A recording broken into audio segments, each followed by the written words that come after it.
welcome back for part 2 of this episode where I'm talking about, and hopefully be able to show you what I mean, is spinning batts or art batts or carded batts, especially if you do that hand painting on the back drum. So I've already spun up just over half of that second art batt. Okay, so what I'm finding as I spin it along, and I'm going to take a section off now. And what I'm finding when I'm spinning along, and you probably find it yourself as well, if it's not been blended thoroughly, as in properly defined through and not hand painted on the back, when you're spinning this, when you're spinning a batt like that, you'll find that the fibres are really quite thick in parts, right? And because they've not been spaced in between the tines, distributed, even if you've done striping, or you've done a gradient batt, okay, or even done your wool in nilly-nelly, doesn't really matter. But if it's going in under the liquor, it's been divided and separated and straightened out, right? And then it's going onto the back drum, and it's been divided and separated between the tines. So it's been combed all the way through consistently, okay? But when you're doing that plus that on the back of the drum, this bit up here isn't being combed through the tines evenly. It doesn't matter whether you're doing thin stripes in different colours all the way through it, doing gradients using 5, 6, 8 colours, whatever you're doing, or if it's, say, you want to start one end with one colour and hold on to it as you're winding until it comes across. And you've seen me do that on my videos as well. And then do it again, but come over a little bit further. So, like say, a red starts on that section, and I'm winding it on, and I'm leading the wool through the liquor along the length of it, okay? Or then I come in with the green next, and I want to start it not quite where the red started, but on the next section over, maybe an inch over, and start from there and guide it through the liquor along lengthways. The point I'm trying to make is you can still have this sort of mild effect with these pops of colour in, but you really want to think about what you want the batt for. Excuse the dog, she's gone ballistic because United Utilities just turned up with a mini digger, so she's a little bit antsy. She doesn't like people, doesn't like strangers, doesn't like noises that she has no idea what they are. Drives us all nuts and makes herself bald. Right, so what I'm finding as I'm spinning with this, every so often when I'm hitting one of these block colours, okay, like these thicker sections, like this one here, where it's not hit both sets of tines, it's wanting to come out in one section. Now, have you ever worked with an art batt that's had mulberry silk blended into it? When you're spinning with that and the mulberry silk comes out of the section, you end up with a long section of just mulberry silk on its own. I mean, it's pretty and everything else, but sometimes it's a bit of a panic. There's a bit of a panic. All of a sudden you're like, oh no, I've got a massive section of just silk on its own. That's not cool. So there's not much you can do about it once it's off and it's happened. But I'm just going to spin this off for a bit, and we'll see if I come across the same issue. I will do, because it's happened every single section that I've spun. And especially what my thought is, I don't prep my batts. I card my batts to a point where I don't feel I need to, apart from stripping them down, whether I just do strip lengths or do my elbow join or whatever it is that I want to do. See, here we've got a section of just green coming out. Can you see that? Whatever I want to do. But I don't draft them because I know that it's carded properly. I know that I can get a really fine, consistent, thin yarn until I hit one of these painted colour spots. As soon as I hit this painted colour spot, I feel like I want to fight with it. I feel like I need to draft it out a little bit, and that's like, I haven't got time for drafting stuff out. Honestly, right, here we go. So what's happening now is I can feel that wants to pull that full green section out like that. There's no drafting going on. I've not got even a hold of it. I'm nowhere near it. But it wants to pull it out because it's not, I suppose, glued to the rest of the art batt. See, and it's coming from all the way back here. I can feel it all the way back here in the back of my hand. And that's not what I'm looking for. What I want to be able to do is a really nice consistent spin. and without thinking about sections that are going to pop out and be a little bit of a different density to the bits that I'm spinning already. And because this block colour, this painted colour we'll call it, because this painted colour, I will find every so often a bit of a thicker section from what I've been spinning because it wants to come out in one go. Whereas the sections that I know has gone through the actual drum carder itself, they're coming out really smooth, really lovely, in the same consistency, without me feeling like I've got to be on guard all the time with it. So I'll try and turn it around. And yeah, I do hold it back quite far, but because it's got merino in it, so merino's got a decent length, and I don't vice grip it up here because it won't move and I'll be fighting with it all the time. I always hold my wool back from the top so I can draft it out easier, which is a tip if you want to do more of a woolen spin, which is my go-to. Right, so we'll keep on going. Now and again I'm getting a section, right, here we go. Here's a section when it wants to come out that thick, okay? That's not what I want, and that's because it's been painted on the back drum. So what I need to do now is try and manipulate it, and then I have to rejoin my wool onto it again, and it's doing that naturally. I'm not doing that. I'm not encouraging it to do it. It's doing it because it's got nothing to hold on to, because it's literally been slapped onto the back of the drum. And as I said to you yesterday in the other video, when I was spinning the same batt off as an art yarn, that's all well and good for doing it as an art yarn, because maybe you want specific colours, what block sets of colours in your yarn. But if you want to spin, and because it's like different textures and you've got lumps and bumps, or you want to spin coils, or whatever it is that you want to do, or you just want to spin a thick and thin yarn, that's all well and good and it's fine. But if you are a person that is trying to perfect your spinning, okay, and you're trying to up your game, the last thing you want is these chunky sections of wool coming out, and what was maybe a lace weight yarn consistently all the way through from beginning to end is what you managed to get yourself to. Then becomes a hit and a miss between blocks of colour that have decided they want to come out in one go. You haven't quite got your rhythm of your 4-ply or your lace weight, so it's actually in sections going up a notch. It's thickening out. It's not the same consistency. It's not the same yarn weight all the way through. Right, so here's another section, and look at this. It wants to come out, and that does not look like it's going to be lumpy, but it is, and I can feel it here, and it's going to twist really lumpy, and it's not even. I'll show you now. See how thick that is in comparison to the rest of the yarn? That's not what I want. I'm going to leave it in there, but this is, if I was spinning this for a commission, I wouldn't want to do that, and I wouldn't spin this type of hand painted batt anyway for a commission. But you know what I mean. Or if you're somebody that's at a guild, here's another piece you want to come out in one go. Look at it. If you're somebody who goes to a guild and you've got a competition on it to spin the best, finest yarn, you pick your yarn and you're going to, right, I'll do 4-ply and I'm going to win this one. Well, I tell you what, there are some people in there that really do know their stuff when it comes to yarn, and they will spot those little errors in that yarn.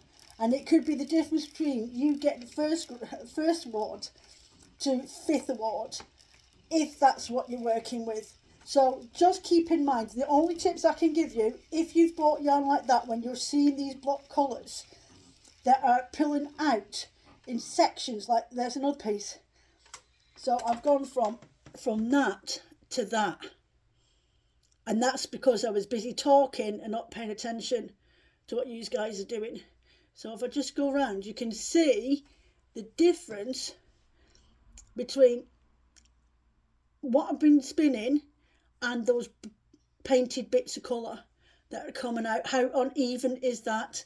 And as I say, that could be the difference between a perfect yarn and a yarn you can work with, but it's not what you were hoping for. It might not be, you want to knit a shawl and you want to put it in for a competition, like at one of these farmers market things, and you've got the country fair and you want to put your project in, or for the WI or something. There's going to be somebody that will spot, oh, there's always one, there'll be somebody that will spot that flaw in the yarn. So that's why I would say, if you're wanting to blend your batts, and I will try and show you how to do, I'll show you how to do your block colourings all the time anyway. There's another inconsistent piece there driving me nuts. So I show you all the time how you can do these things anyway. But all I'm saying, and this is what I'm trying to prove, is that a art yarn that's got hand painted wool on the, from blending it on the back drum, is not going to give you a lovely consistent yarn that is going to be beneficial to use in competitions or to a high grade standard, if that's what you're looking for. Or, as I say, you are challenging yourself to spin your best more consistently all the time, and that's what's going to let you down. So if you find that you've ordered a batt from somebody and there is parts of sections that are starting to do that, you're going to have to draft out the batt. You're going to have to do a bit of pre-drafting beforehand, or sit and fitter about with it and try and draft that section before it goes any further and gets away from you without you noticing it.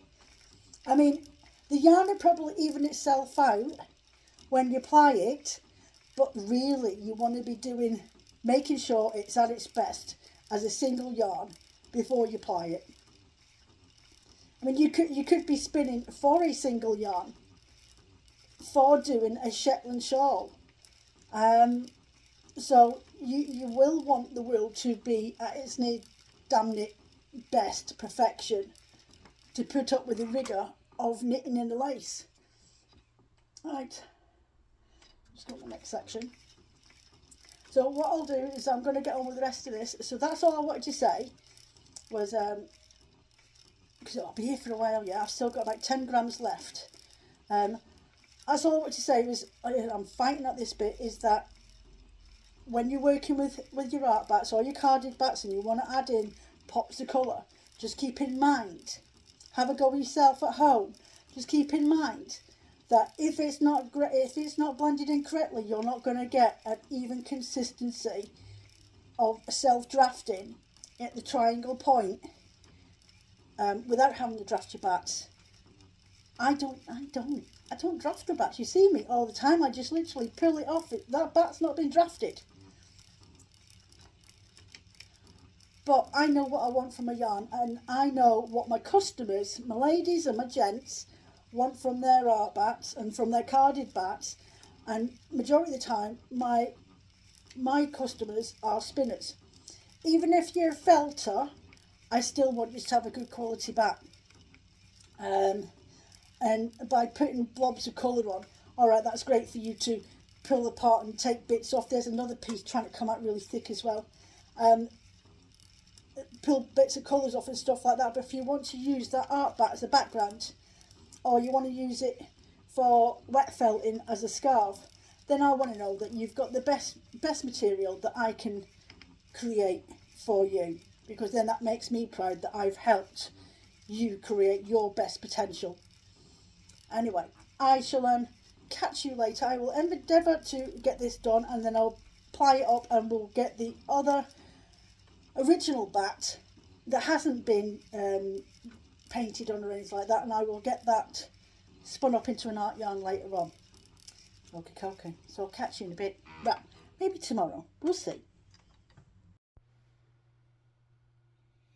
Hi, so I thought I'm just spinning up the last batt, the one that we pinched and divided up and then painted on the backs of the drum with the other ones. They're all spun up. What I thought I would do is, I said the other day that I would spin up the remainder batt that was never hand painted and was actually just, on a second, got myself all muddled up here, was actually, where's my words, was actually just blended the same as I would do normally without any type of hand painting on the back of the drum. So I'm just onto my last slither now, and I'm just doing a bit of an auto winding with a secondary thread instead of spinning it onto a core like I had done with the other art batt, which I will show you the remains of that. So I'm just putting some, because this section is really thick, I'm just putting in some extra twist, so when I ply it in a minute it'll have some shape and definition. If you don't put much spin into your big chunky pieces, they become really quite soft, and don't hold much structure. So if you're doing a really lumpy thick pieces like that, you want to just add in a little bit of extra twist, and that'll help keep its form when you apply it onto your coil later on if you want to go down that route. I'm just holding that for a minute and adding some more twist into it. And I've got my thread here, you can see dangling down the back, only so I can keep a bit of control on it, because I don't want it just wrapping in one section.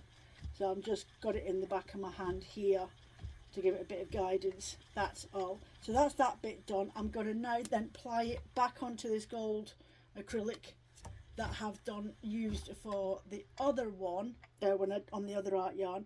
So I'm just going to take this bobbin off now, get it onto the lazy Kate, swap the bobbin over, and I'll be back with you in a minute.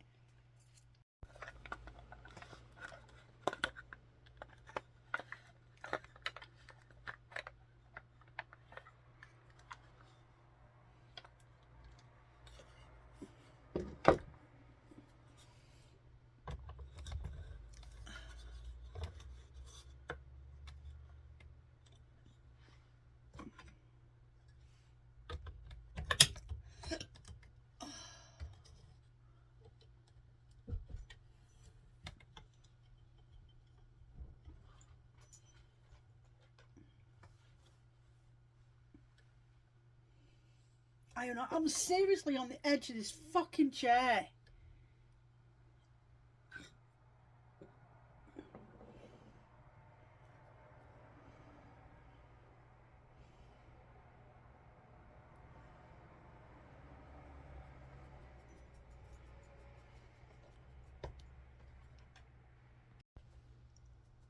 This shouldn't take too long to ply this up. So there is my core wool in the, just turn up the tension, try and get that going a bit, and I'm just going to spin that on to the core of this gold acrylic thread.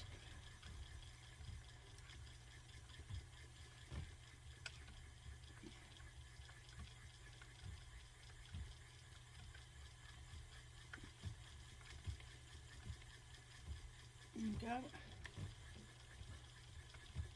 Got my rhythm going.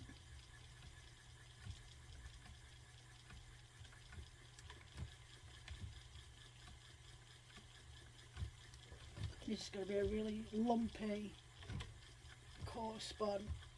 Try and get those knots out of there. There we go. Yarn. I'm going to try and turn the tension down a little bit because I feel it's pulling out my hand, but there's too much energy going into it.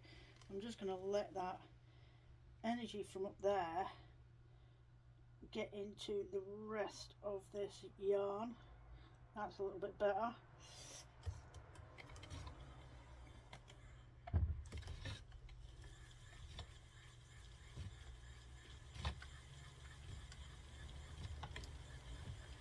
Once I steam set it, it'll settle right down, but some parts feel like there's too much energy going into it. If I have my tension too loose on the wheel, I feel like it's not pulling it in. 6 1/2 dozen, one of the way.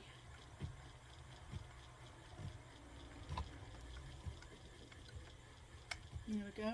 So just tilt my finger up ever so slightly. Oh, no, it doesn't want to take it in at all. Let's see what's going on over here.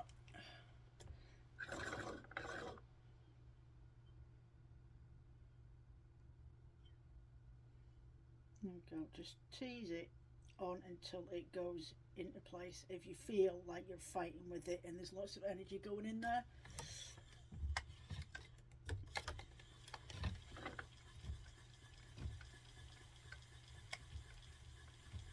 There we go. Let's see if this will work. Yep, there we go. Every so often you just want to have a little twizzle with it, a little tweak, and it will settle down. This has turned out quite nice, and I like the little flecks of gold from where I've just let it just auto wind wherever it wants to, with a little bit of guidance.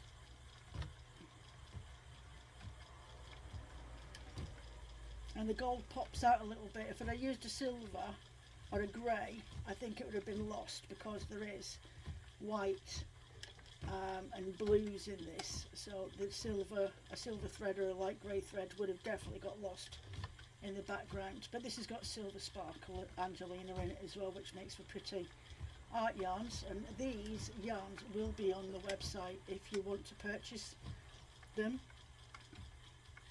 I've got a little collection of art yarns back on the website at the moment, so if you like to do art yarn weaving on frame weaves, or even in your normal weaving, but you haven't got the skill yet, or you don't spin, or don't have the capabilities of doing art yarn on with a art yarn bobbin flyer, then I've got videos over on YouTube where I show you that you can do certain types of art yarn spinning on a standard flyer. You can't do the big fat textured ones, but you can do a couple of different ones. It's all down to the orifice and the gap that it allows for things and objects if you want to add bits on. But I need to do a little bit of an art yarn video, I think has been requested, and I've got some silk flowers that I'm debating on spinning into an art yarn, which I think will look really pretty.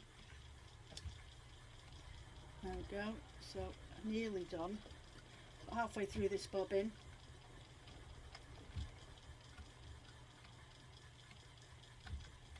Well, I'll leave you there, and I will catch you on the other side with the results of this experiment. So these are the results. So from the very beginning of last week's video, where we divided up one art batt, okay, which was this, and you can see this has been drum carded on the it's been blended on the drum carder, and the colours are a lot more muted. This has just been blended through from the front to the back on the liquor, no hand painting or anything like that. It's just as it is. So the colours are a bit more diffused in this. You got splodges of colours because it's just the way that I fed it through, like in a striping effect and a bit willy-nilly. But the colours are more diffused in this one.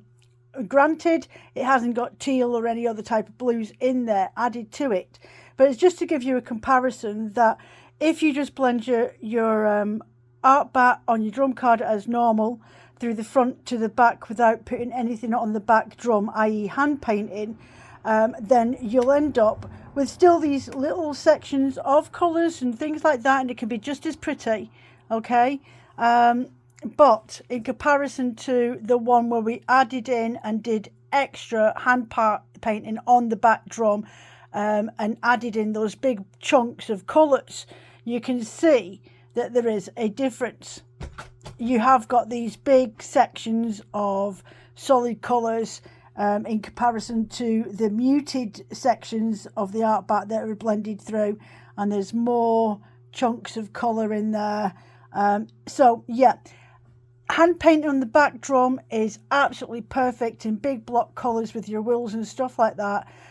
If you're wanting chunky sections, chunky block colours is going to really give a lot of character and definition to your art yarn in comparison to just doing a really soft and muted blend that you would normally do anyway for art batt for spinning with. Now this one here as well, we did this, and this has been spun up in a normal yarn to be able to work with, and what I was trying to show to you the other day there when I was spinning it off is I will get a consistent yarn dimension.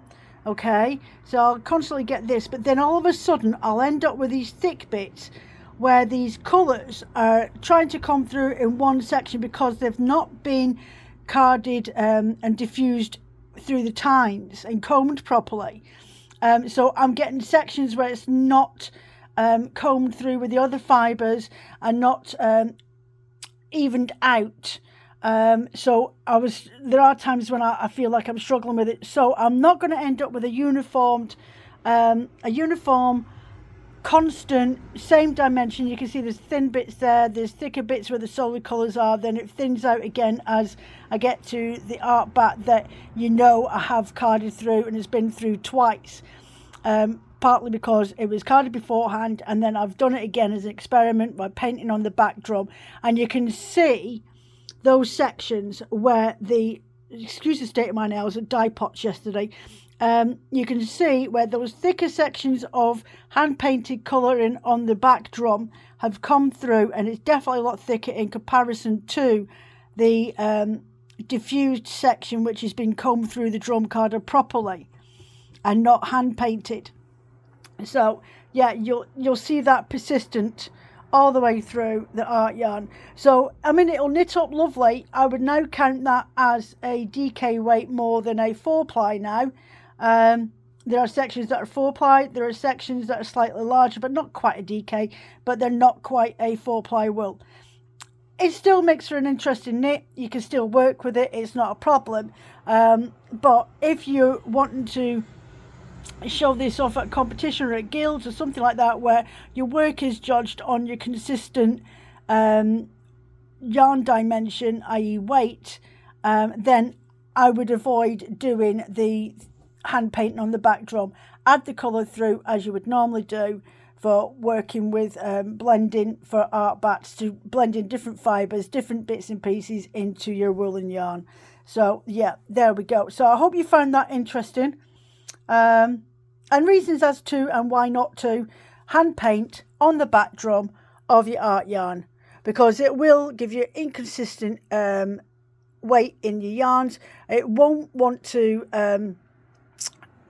pull out and draft the same as the rest of the blended fibre because it's in big lumpy sections, whereas with this, when you're working with art yarns, it's perfect because you want the wool to act on its own without you really having to put much effort into it. So there we go, the for and against.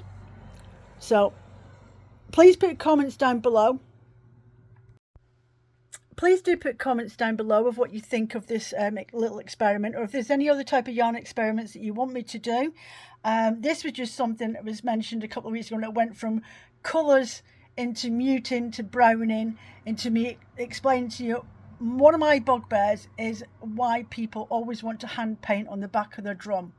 Are they aware that there is a difference between spinning a batt that's been hand painted on the back of the drum as a normal yarn, and maybe they're the ones that are always confused as to why their yarn never spins out right and is inconsistent all the way through. You could be struggling with that. This could be your reason. Or art yarns, you're always wondering why you're not getting blocks of big pops of colours in there. Well, maybe you need to paint a little bit of colour on your back drum. Yeah, so there's reasons as to why, and there's reasons why not. It's up to you. Just think about it before you do it. If you want an even yarn and you're not bothered about consistency and you want those little pops of colours, then have at it.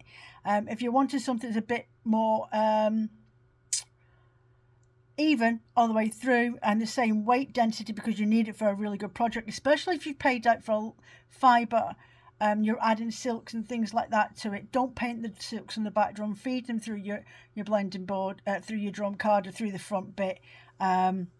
Yeah, if you want pops of colours, do a stripe and art batt. You've seen me do those loads of times. If you want me to do something else, let me know. Pop the questions in down below and I will use them for the next video. I will be putting a special video up. I'm aiming for this weekend. I'm blending up some art batt that for the website this weekend. I always get questions about Christmas Advents, and the Christmas Advents are up, if you weren't aware. They're up on the website at the moment, and there's a theme. It's called, it's all about teal.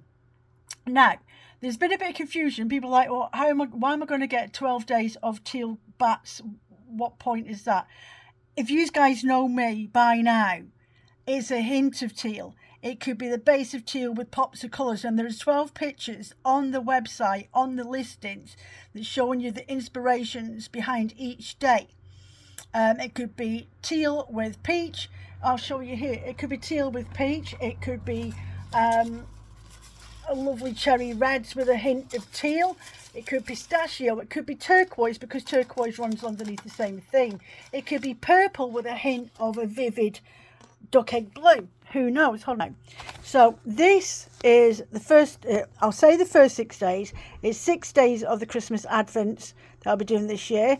So this is teals with blues and turquoises. Then this one is blues and a hint of teal with cream in there. Then you've got the same dark turquoise with cherry reds and amber in there. You've got it with browns. You've got it with purples and lilacs and nearly fluorescent. You've got it in here where it's more of a so we've got here the greens and the dark greens, and then we've got the teal in here, and there could be even hints of white in with it. You guys know what I'm like. Just because I say it's to do with teal's going to be on every single batt that you receive, but it might not be the main body colour. It is just a thought. It's like when some people do the Care Bear theme, and I'm like, why are you doing that? I don't understand that. I don't get it. Or was it Starbright? I think I've seen that as well before over the years, and there's other ones as well. But I'm not going to give too much of the game away, because it's all about the surprise of it. But just have faith in me that it's not going to be 12 days of solid teal, okay? Because that's not how I roll. And that's the whole point of why I put the pictures up, to inspire you guys, so you can see and get an inkling of where I'm going with this year's Christmas Advents. So the Advents are on the website now. I will release a video over the weekend. I'm just going to go and pop off now and get the batts all blended up. I will film a couple of blendings of them, and I will show you the end results of the ones that I'm listing for this weekend. Just so you can get an idea in your mind and picture what direction I'm going in for these year's Christmas Advents, if that's the reason why you don't think this year's theme's for you. I've done everything from cocktails to Scandinavia. I've done herbs. I've done gemstones. So this is my 7th year of doing Christmas Advents. So yeah, so Jo knows what she's doing. Jo completely knows what she's doing.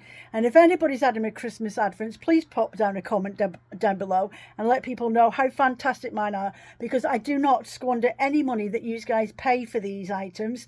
I go above and beyond, and they never fail to disappoint. And I have to genuinely say that I don't really make a lot of money in it, because Phil's always telling me off for going, they're spending too much money on and too many little gifts to add in, because that's what I would want if it was me buying them. Okay, anyway, you take care of yourselves. Comments and suggestions down below, and that'll help me put together next week's video. You will have a bonus video that will end up on YouTube over the next week, but you'll get it early, okay, as Patreon members. Anyway, that's me off ski now ski. I need to go and edit this video, get it up, and I will catch you in a day or two. Speak soon.